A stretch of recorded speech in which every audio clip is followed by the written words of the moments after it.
Welcome into TYT's The Conversation. I'm your host, Adrienne Lawrence, and today I am joined by Eliza Orland, Manhattan Public Defender and candidate for Manhattan District Attorney. Welcome in, Eliza. I'm so happy to be here with you tonight. I'm so glad to have you because right now you're a public defender, meaning that you represent people who are accused of crimes in New York City, Manhattan in particular. But you want to become the district attorney, meaning that you'd be the person who accuses people of committing crimes and prosecutes them. Why do you want to make this change?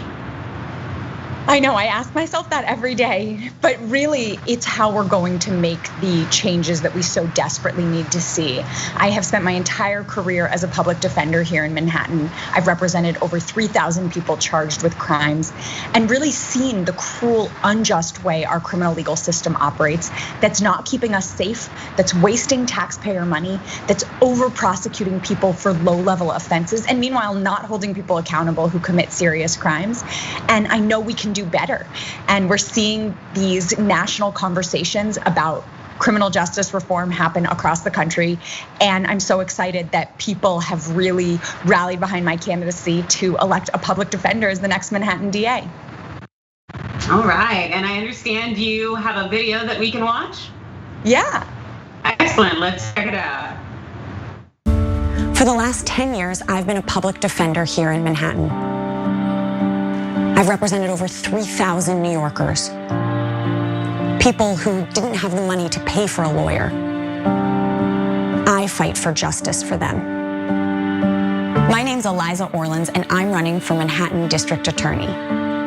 Every day in court, I fight against a criminal legal system that's cruel and unjust, one that's rigged for the rich and powerful and against everyone else, a system that fails us, that devastates Black, brown, and low-income communities, that tears families apart, that hurts innocent victims, and that does not keep us safe.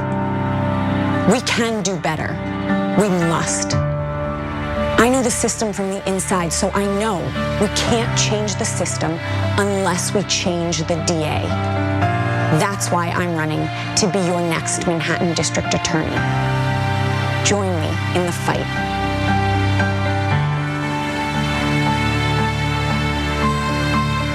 Eliza, that was quite the compelling statements you made there. And also you can see your passion in there.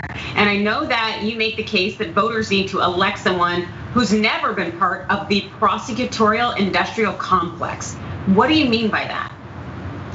Well, for far too long, prosecutors have really perpetuated this system that is not broken, as some people would have you believe, but that's rigged. And it's rigged against the people that I've spent my career representing as a public defender, lower income folks, people of color, our Black and brown communities, our LGBTQIA communities, people with disabilities. And it's rigged in favor of those who are wealthy, well-connected, and powerful. And that's not how we're gonna keep our city safe or effectuate justice. We really need a DA who wants to think through what it would really mean to not just default to incarceration for every societal problem. As a public defender, I've represented people who were dealing with mental health issues, dealing with substance use disorder, experiencing homelessness or poverty, and putting those people in jail is not addressing the root causes of any of the things that they're dealing with. We need to be investing in communities, declining to prosecute low-level offenses, providing treatment and help for people who need it, and that's how we will keep our communities safe. You also want to significantly downsize the scope of prosecution. So does that mean you're simply not going to prosecute people for crimes? It does.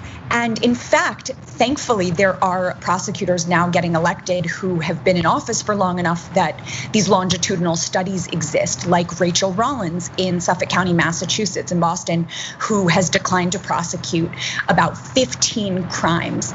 And these are low-level offenses, things like drug possession. And it turns out that when you decline to prosecute these offenses, it makes it less likely that a person will end up having future contact with the criminal legal system. And this is all borne out by these studies, by what's actually been happening for the last couple of years. And so when I decline to prosecute these low-level misdemeanor cases, in fact, it's going to reduce crime instead of what the media would sometimes have you believe, or prosecutors or police officers would have you believe, which is if we don't lock people up, we're not going to be able to keep our communities safe. Well, it's actually quite the opposite. Yeah, I think there was something similar done in Baltimore last year that had some very strong results. And so I would love to see what you could do in terms of New York City. And recently, the current Manhattan DA, that's Cy Vance, he said he would seek to vacate 100 convictions that were obtained through the work of NYPD officer James Franco, who happened to be indicted for perjury and falsifying testimony. I know the Brooklyn DA did something similar, kind of in that move just the week before. Now, these are unprecedented moves, but I get a sense that we shouldn't necessarily be impressed.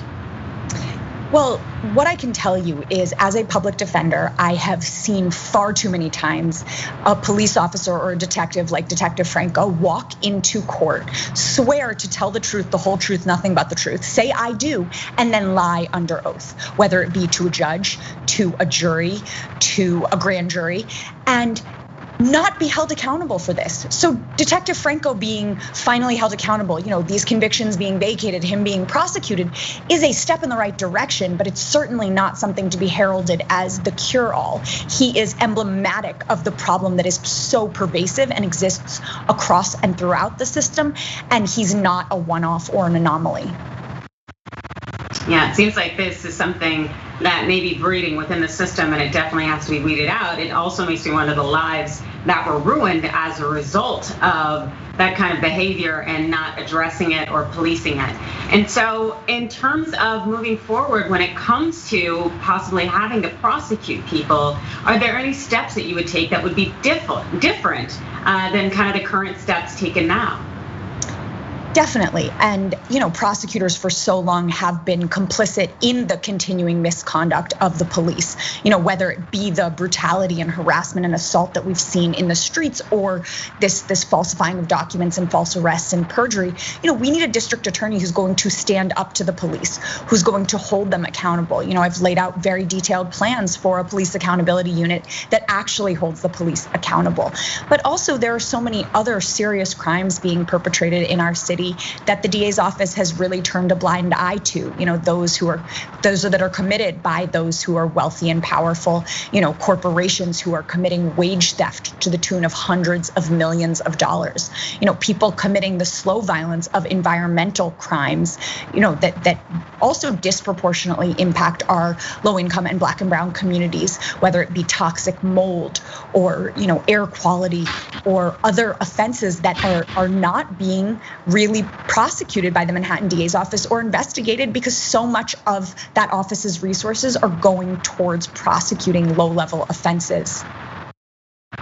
Yeah, it sounds like you would shift the resources and make the change that really can have an impact on individuals' lives in a positive way. So I am definitely here for that. And so when it comes to kind of that competition out there that you're going up against as you run for the Manhattan DA spot, what separates you?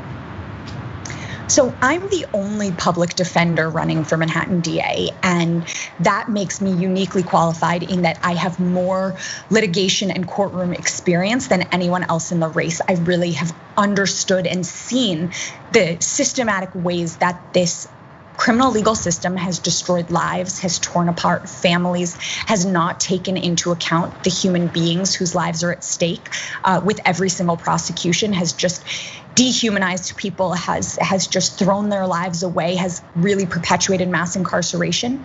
And I understand what it would take to fix it. So not only do I have this authentic commitment because these are the issues that I've been fighting for my entire career, but I really have the know-how and understanding of all of the ways in which we really need to focus on reallocating resources, thinking about changing the system and the ways in which we address prosecution that uniquely qualifies me out of this entire field of candidates to be the next Manhattan District Attorney. Now, some of our viewers may not necessarily know this, but you hit the national stage back in 2004 on a TV show. Can you tell us a little bit about that, Eliza? Yep. So I've spent far more of my life in the courtroom, in the trenches, fighting on behalf of people. But I did appear on Survivor back when I was in college, and really was a huge fan of the show and loved how it tested your limits, physically and emotionally and psychologically, and really decided to apply as soon as I saw the first season. And my mom, of course, was like, "Of course, sweetheart, you can do anything." Now she tells people, "Be careful what you tell your kids because they believe you." And got on the show when I was 21 years old, and really did quite well, and really have enjoyed getting people involved in these issues that are so important because of the reach that I have, thanks to being on Survivor. So it's exciting to really get people engaged in local politics who maybe would not have thought about a DA race in Manhattan, but for the fact that someone who appeared on Survivor was running. Wow, that is quite the experience. And I'm sure that a lot of the skills that you learned being on Survivor have been extremely helpful in your journey, especially in this race for the Manhattan prosecutor's position. So can you tell everyone where they can learn more about your work and your campaign for Manhattan DA? Absolutely. We are running the only grassroots campaign for Manhattan DA, so we rely on small dollar contributions. And so if people are able to donate, go to elizaorlins.com and chip in $1, $2, $5. We really, really would appreciate the support. And I'm Eliza Orlins on Twitter, eOrlins on Instagram, Eliza Orlins for NY on Facebook, and would love to connect with everyone. Thank you so much, Eliza. And to our viewers out there, Eliza Orlins is running in the June 22nd primary in New York City. Thanks so much for joining us, Eliza. Thank you. Thanks for having me. Great to be here. Thanks for watching The Young Turks. Really appreciate it. Another way to show support is through YouTube memberships. You'll get to interact with us more. There's live chat emojis, badges. You've got emojis of me, Anna, John, JR. So those are super fun. But you also get playback of our exclusive member-only shows and specials right after they air. So all of that, all you gotta do is click that join button right underneath the video. Thank you.